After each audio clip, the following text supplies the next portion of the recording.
Welcome to Sethupathi tax. இன்னைக்கு நாம good bad ugly அதோடைய ரிவ்யூ பார்க்கலாம். ஏகே சார், இப்போதான் உங்க வரலாறு எடுத்து பார்த்தேன். நீ பெரிய வில்லன்னு கேள்விப்பட்டேன். I always give it 100. Don't need a bank, no I'm funded. Play the game like it's nothing. I'm always thankful for something. Don't take for granted, stay humble. Now wake up.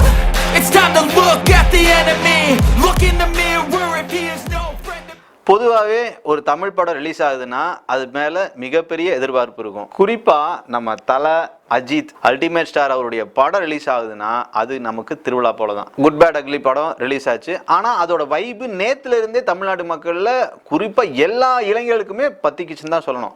அப்பேற்பட்ட திரைப்படத்தை ஆதிக் ரவிச்சந்திரன் அவர்கள் இயக்கியுள்ளார். இந்த படம் பார்த்தீங்கன்னா இன்னைக்கு மிகப்பெரிய வெற்றி பெற்றிருக்கான்னு பார்த்தோம்னா ஒரு கேள்விக்குறி தான். ஏன்னா பொதுவாக ஒரு அஜித் படம் அப்படின்னா அஜித் என்பவரே மாஸ். இப்போ ரஜினியை வந்து ஸ்டைல்னு சொல்ற மாதிரி அஜித் அவர்களை மாஸ்ன்னு சொல்லலாம். ஆனால் இந்த படம் பார்த்தோம்னு வைங்களேன், மீம்ஸை வந்து நம்ம சோசியல் மீடியால பார்த்து நம்ம எதையெல்லாம் பார்த்து சிரிச்சு ரசிச்சிருப்போமோ அதையே கொண்டு வந்து அஜித் குமாருக்கு வந்து கொடுத்து அஜித் குமாருடைய மாச குறைச்சிட்டாங்களோங்கிற ஒரு சின்ன கேள்விக்குறி இருக்கு. ஆனா இதுல ஒரு விஷயத்தை நம்ம இங்க வந்து தெளிவுபடுத்தியே ஆகணும். அந்த குட் பேட் அக்லி அதோட டைட்டில் கார்டு போடுறாங்க, விண்டேஜ் அஜித் குமாரை காமிக்கும் போது ஐயோ அந்த படத்தை நம்ம வந்து பார்க்கறதுக்கு அவ்வளவு ஆர்வத்தை தூண்டிடுது. விண்டேஜ் அஜித் குமாரோட ஸ்டில்ஸ் வந்துட்டு போகுங்க. அந்த ஒரே ஒரு சீனுக்காகவே நம்ம முழுமையா படத்தையே பார்க்கலாம். ஏன்னா அப்படி சொல்றேன்னு கேட்டீங்கன்னா அஜித் என்பவர் மாஸ். டைட்டில் கார்டை பார்க்குறோம். டைட்டில் கார்டு போட்டதுல இருந்து பார்த்தீங்கன்னு ஒரு 5 நிமிஷம் யாருமே உட்கார்ந்து பார்க்கறதே இல்லை சீட்ல. எல்லாருமே கோயில் தேருக்கு போவோம், தேரை பார்த்தோம் நீங்க அண்ணாந்து தான் பார்த்துருப்போம். அது போல ஒவ்வொரு ரசிகர்களுடைய விசில் சத்தத்துல தேட்டருடைய சவுண்டு ஜாம் ஆயிருதுங்க. இளைஞர்களோட விசில்ல அப்படியே அந்த அரங்கமே அதிருது அப்படி சொல்லலாம். அந்த அளவுக்கு வந்து பயங்கரமான விசில் பறக்குது. அதுக்கப்புறம் படம் பார்த்தீங்கன்னா கொஞ்சம் ஸ்லோவாகி தோய்வடைஞ்சிருது. இப்போ நம்ம வந்து ரஜினியை வந்து என்னன்னு சொல்றோம், ஸ்டைலுன்னு சொல்றோம். ஆனா அதே போல அஜித்தை நம்ம மாசுன்னு தான் சொல்லணும். இனி வரக்கூடிய டிக்ஷனரியில் அப்படிதான் பார்ப்பாங்க. அஜித் என்றாலே மாசுன்னு. அந்த மாசு அஜித் அவராகவே நடிக்க விடாம இடையில என்ன பண்றாங்க கேட்டீங்கன்னா ஒவ்வொருத்தரும், அது குறிப்பா அந்த கேஜிஎஃப் படத்தில் நடிச்சவர்லாம் தாடி வச்சுட்டு அவர் ஒரு கதையை சொல்றாரு, அவர் அப்படி இருந்தாரு இப்படி இருந்தாரு, அதை பண்ணாரு இதை பண்ணாரு. ஒரே ஒரு விஷயத்தை நம்ம தெளிவுபடுத்திக்கணும். அஜித் என்பவர் யார்?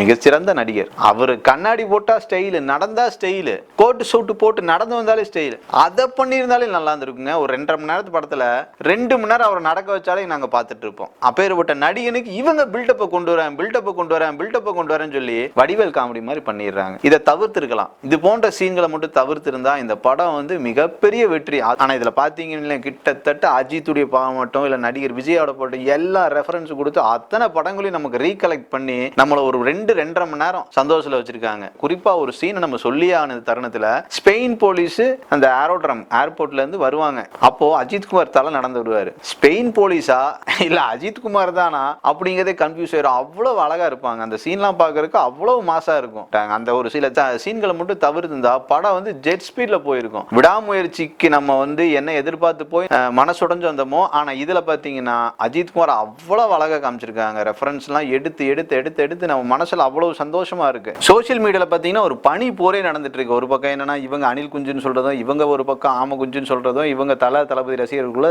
பெரிய ஒரு போராட்டம் சண்டை நடந்துகிட்டே இருக்குது. இப்ப இந்த படத்துக்கே பாத்தீங்கன்னா இதுல வந்து அதை நடிச்சிருக்காங்க இதை நடிச்சிருக்காங்கன்னு சொல்லி யாரோ வந்து ஒரு டிமோட்டிவேட் பண்ற மாதிரி பேசுவாங்க. ஆனா தியேட்டர்ல பார்த்தோம் நீங்க அப்படியே வந்து இது வந்து வேறு விதமான ஒரு செயலா இருக்கு. ஒரு பக்கம் வந்து விஜய் ரசிகர்கள் என்ன பண்றாங்க, விஜய் அவருடைய புகைப்படத்தையும் அஜித் அவருடைய புகைப்படத்தையும் 2 ஒண்ணா வச்சு தோல் மேல தோல் கை போட்டு இருக்கிற மாதிரி வச்சு ஏகே டிவிகே ஏகேன்னு சொல்லி ஒற்றுமையை வந்து காமிக்கிறாங்க. இந்த ஒற்றுமை வந்து எல்லாத்துலயும் இருக்கணும், தமிழர்களுக்குள்ள இருக்கணும்னு சொல்லி கேட்டுக்கிறேன். கண்டிப்பா இந்த படம் வந்து ஒரு வெற்றி படமே அமையும். ஆனா இனி வரக்கூடிய காலங்கள்ல இந்த போல இந்த சீன்கள்லாம் கட் பண்ணா இந்த படம் வந்து 100% வெற்றி அடையும் என்பது எங்களுடைய கருத்து.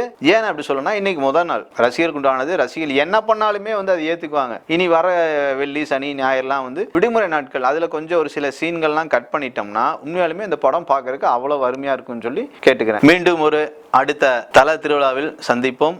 நன்றி, வணக்கம்.